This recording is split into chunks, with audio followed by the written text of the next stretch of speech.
Hey YouTube, this is Steve from Average Joe's Fantasy Football, and we are talking running back start and sit for week 5. Now there's a game on Thursday night, which is the Falcons and Buccaneers, and then of course a awesome game on Sunday morning for the Jets and Vikings going into London. So again, we're going to jump right into that running back position.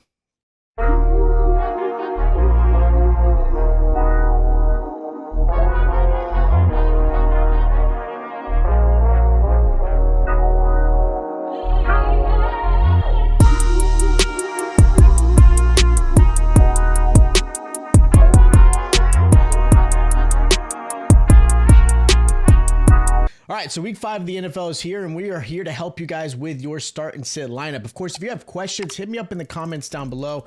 I'd love to help you out with your questions. There's a lot of tough ones. You've got several teams on buys this week. You've got Eagles, you've got Titans, you've got the Lions. Like, there's some big running backs that you're not going to play this week, which is unfortunate. So with that said, hopefully this video helps you out. Now, these are your obvious starts at the running back position. These are guys that have either great matchups or they are just absolute bell cows and should have some success this week. Now, my favorite running back so far this week that I recommend as a good start is going to be Joe Mixon versus the Bills. Now, of course, this is if Mixon plays. Obviously, he's been out the last 2 weeks. There's expected, we're looking at the practices and kind of seeing he is expected to play this week, but we've got to pay attention. If he does, this is a perfect week for him to come back. The Bills are allowing the third most rushing yards with 117 yards a game. They're also allowing 23.8 points to the starting back. Prior to getting hurt, Mixon was a big piece of the Texans offense. So again, look for him to be utilized almost instantly. Like, he is a big piece to this offense. As much as CJ Stroud is amazing and he's great at what he does, they need this run game. Cam Akers was not the solution. Obviously, Dameon Pierce is dealing with injuries. So this is a big one for the Texans. I do think this is going to be a really good matchup for Joe Mixon. So if he does play, I really like him this week. Another running back I like this week is going to be DeAndre Swift versus the Panthers. Look, the Panthers are allowing the second most rushing yards this season and also have allowed 6 rushing touchdowns on the ground in 4 games so far. Swift struggled the first 3 weeks, only averaging 22 yards a game and 6.4 points as well. Last week, he finished with 29 points with 93 rushing yards and 7 receptions and a touchdown on the ground. This is a really solid matchup for him this week. I had DeAndre Swift. I was able to get rid of him in a few leagues because I knew I needed to get rid of him as fast as I could. But if you really look at him, I kept him in a couple leagues where I felt these next few weeks are going to be the week that Swift has value, which means he's going to have some great games, and then you sell him high. Because the end of the season, he does not have great matchups. You got to start thinking playoffs at this point. I know we're about 4 games in, but it matters. But he's got a nice little stretch this next few weeks, and I think this is a really good matchup as well. Now, another start I like this week is going to be Ramondre Stevenson versus the Dolphins. And I get it, Ramondre Stevenson has not played well. He's been fumbling in every game. There's obviously rumors of them talking about sitting him or, lessening his touches. I don't think that's going to necessarily happen. He's been paid quite a bit. I do know the fumbling is something of a concern, but the first 2 weeks, Stevenson was great. Yes, he's had 2 dud games, and that is something to be concerned with, but that whole Patriots offense has had tough matchups, and they're not great. The biggest thing I would say is I don't think he really loses his job, and the Dolphins matchup is a perfect one for him to get back into good graces. Dolphins are the worst against the running back in the red zone, allowing 7 rushing touchdowns so far this season, and they also just lost Jalen Phillips as well on the defensive side. Running back 1 on their team averaged 21 points against Miami. Like, this is a great week for Stevenson to have some success. So if there's going to be any type of turnaround or him saving his job and not losing the touches, this is going to be the week for him. And the last running back I want to mention is a good start this week is going to be Josh Jacobs versus the Rams. The Rams allow the most rushing yards with 131 yards a game. Jacobs has struggled getting beyond 13 points this season. He's been very average at what he's been able to do. But again, 2 of those games were without Jordan Love. Malik Willis fared well. I mean, they won some games. He did a good job. But he didn't have the threat that Jordan Love has. Like, Jordan Love is a big-time threat at the quarterback position.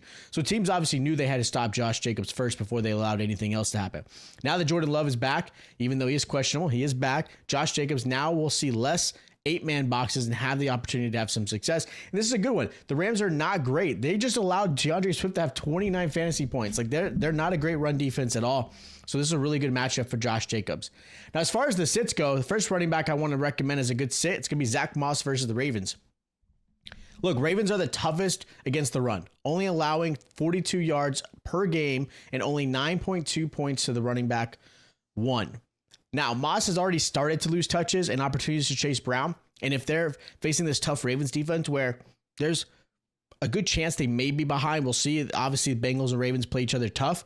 But if they are behind, Chase Brown is the benefactor of that because he does have a lot more of the passing downs than Zach Moss does. And because he's been very explosive and has had some good games recently, he could end up being more touches. So I don't trust Zach Moss at all. Now, I'm not saying start Chase Brown, but if you're going to have to start one of the Bengals backs, Chase Brown would be the one I'd go with. Another running back I don't like this week is going to be Breece Hall versus the Vikings. And that's a big name. I get it. But I'm not sure what is going on with Breece Hall and the Jets offense. They look very bland. They lack creativity. Garrett Wilson hasn't getting separation. Mike Williams doesn't exist. Obviously, Allen Lazard's got a connection with Aaron Rodgers, but this team just does not look great. And realistically, I think a lot of teams are forcing their focus on Breece Hall, which has obviously been tough for him. And I know he's only had one bad game in fantasy, but he's only averaging 3.1 yards a carry, where last year he was averaging 4.5. His efficiency has gone down really fast.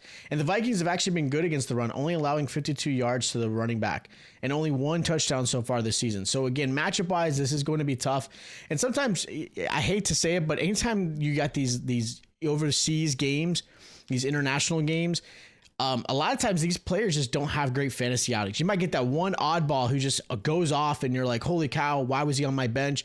But a lot of your studs just seem to have some issues when they do these big travels. So I get not sitting Breece Hall, but with Braylon Allen there, the fact that Breece is very inefficient, who knows? I would try to put somebody else in there. Another running back I don't love this week is going to be Devin Singletary versus the Seahawks. Prior to last week, the Seahawks actually held backs to only 9 points a game. Detroit is a tough matchup for any defense, so I get they struggled against trying to stop Jahmyr Gibbs and David Montgomery. And the Giants will obviously try to get Singletary going to help Daniel Jones in the passing game, but Singletary couldn't even break 30 yards against the Cowboys, who were the absolute worst against the run at one point. I don't love this matchup for him. And again, this is a game where I think that the Seahawks get up big, force the game script to obviously stay away from the run, forcing passes, which means Singletary's value starts to change. Tracy obviously is a better back when it comes to the passing game. And then, of course, there is a little bit of an injury that Singletary is dealing with, a groin injury, so he has been missing some time, something to also monitor. But even without the injury, I would not put Singletary in my lineup. And the last running back is a big name, and I know it's going to be tough to sit, is Aaron Jones versus the Jets. Jets have been solid against the run, holding running backs to 12.4 points a game. They also haven't allowed a touchdown since week 1 against running backs, which is also the last time Aaron Jones had scored a touchdown, which was week 1. Now, Aaron Jones has been successful because he's been a great receiving back. Obviously, he's been efficient on the ground. He has just not scored when given a lot of the opportunity, which is something I would love to see more of. This is a great offense. I think he's a perfect fit. And again, he gets to go against his old buddy Aaron Rodgers. But the Jets defense is really solid. And again, like I mentioned, sometimes defenses travel better than offenses do when it comes to these big international games. So I could see where Aaron Jones has a very unsuccessful game, maybe 8 to 10 points, and that's about it. Now, he might be a nice flex play, but for me, I'm going to possibly look for other matchups if I can. Now, my sleepers for this week, I've got Najee Harris versus the Cowboys and Chuba Hubbard versus the Bears. Najee, obviously, again, going against the Cowboys defense that is struggling. Plus, they're not going to have Micah Parsons, DeMarcus Lawrence. It's going to be tough. So I think Najee's going to have some success, and I think he's going to have a really good game for Sunday night. Now, I've got Chuba Hubbard because he's had 2 back-to-back games of over 100 yards, and he's going against the Bears defense that has had some success allowing the running backs to have some good points, some good yards, things like that. So again, I like Chuba Hubbard as a nice little sleeper. So those are my start sits and sleepers for week 5 of the NFL. Again, if you have questions, hit me up in the comments down below. If you haven't already, make sure you guys are subscribed to the channel, hit that like button, and I'll check you guys out next time.